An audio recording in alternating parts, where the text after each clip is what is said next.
भारत में अक़लियतों के खिलाफ मुनज़्ज़म नफ़रत अंगेज़ी और तशद्दुद एक बढ़ता हुआ ख़तरा बन चुका है।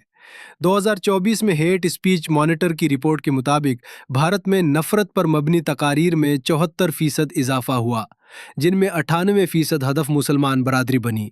ये तकारीर अक्सर बीजेपी ज़ेर हुकूमत रियासतों जैसे उत्तर प्रदेश, मध्य प्रदेश, गुजरात और महाराष्ट्र में हुई। मिसाल के तौर पर फरवरी 2024 में महाराष्ट्र में एक सियासी जलसे के दौरान एक रुकन असम्बली ने मुसलमानों को मुल्क के लिए खतरा करार दिया। वीडियो वायरल हुई, एफआईआर दर्ज हुई, मगर कोई गिरफ्तारी अमल में ना आई। गाय के तहफ़्फ़ुज़ के नाम पर मुसलमानों को निशाना बनाकर हुजूम के हाथों कत्ल के वाक़यात बढ़ते जा रहे हैं।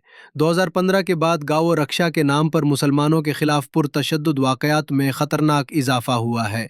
इन वाक़यात में अक्सर बेकसूर अफराद को सिर्फ शबे की बुनियाद पर कत्ल कर दिया गया।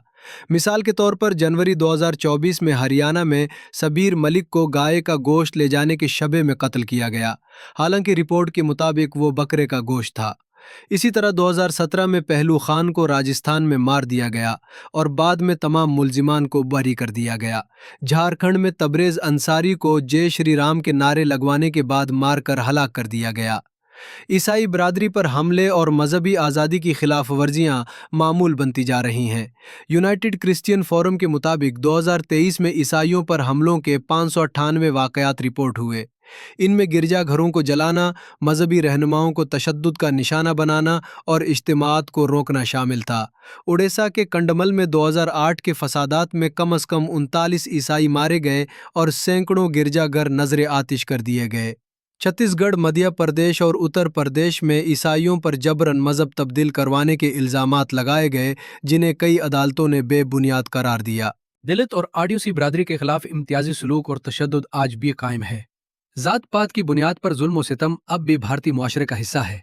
भीम आर्मी के रहनुमा चंद्रशेखर आज़ाद को बगैर मुकदमा दर्ज किए कई माह तक जेल में रखा गया। 2024 में बिहार में 5 दलित मजदूरों को जमीन पर बैठने पर मारा पीटा गया। पुलिस ने मुकदमा दर्ज करने से इनकार कर दिया। छत्तीसगढ़ में एक आदिवासी खातून को डाइन करार देकर बरहना करके घुमाया गया। एनसीआरबी के मुताबिक 2023 में दलितों के खिलाफ 57,000 से जायद जराइम रिपोर्ट हुए। रियासती सतह पर मुसलमानों की बस्तियों को निशाना बनाते हुए उनके घरों को मिस्मार किया गया।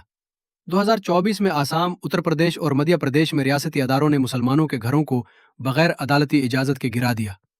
सुप्रीम कोर्ट ने इन कार्रवाइयों को कानून के खिलाफ करार दिया और शहरियों को सुनने के बगैर इनके घरों को गिराना गैर आईनी अमल कहा।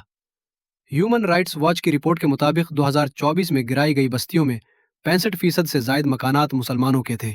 पुलिस और अदलिया की खामोशी ने फिरका वाराना फसादात को मजीद शिद्दत दी है। 2002 के गुजरात फसादात में रियासती हुकूमत की कारकर्दगी पर सुप्रीम कोर्ट ने सख्त सवालात उठाए। 2020 में दिल्ली के फसादात में 53 अफराद मारे गए, जिनमें अक्सरियत मुसलमान थी। मुतादिद वीडियोज में पुलिस को फसादियों के साथ देखा गया, मगर अदालती कार्रवाई महदूद रही। बैनुल-अक़वामी अदारों ने भारत में अक़लियतों के खिलाफ तशद्दुद पर संजीदा तशवीश जाहिर की है। एमनेस्टी इंटरनेशनल ने 2023 में भारत को मजहबी अक़लियतों के लिए खतरनाक करार दिया।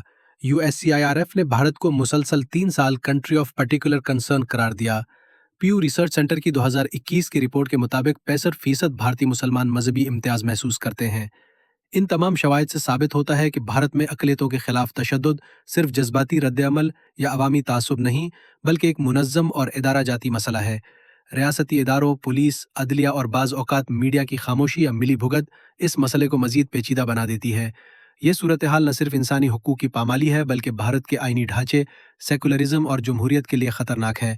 लिहाजा इस मौजू को सच्चाई, शवाहिद, तहकीकी रिपोर्ट्स और मंतकी दलाइल के साथ आवाम तक पहुँचाना नागुज़ीर है, ताकि नफ़रत अंगेज़ी की सियासत को बेनकाब किया जा सके और एक पुरअमन, बाखबर और बाइख्तियार मुआशरे की तामीर की जा सके।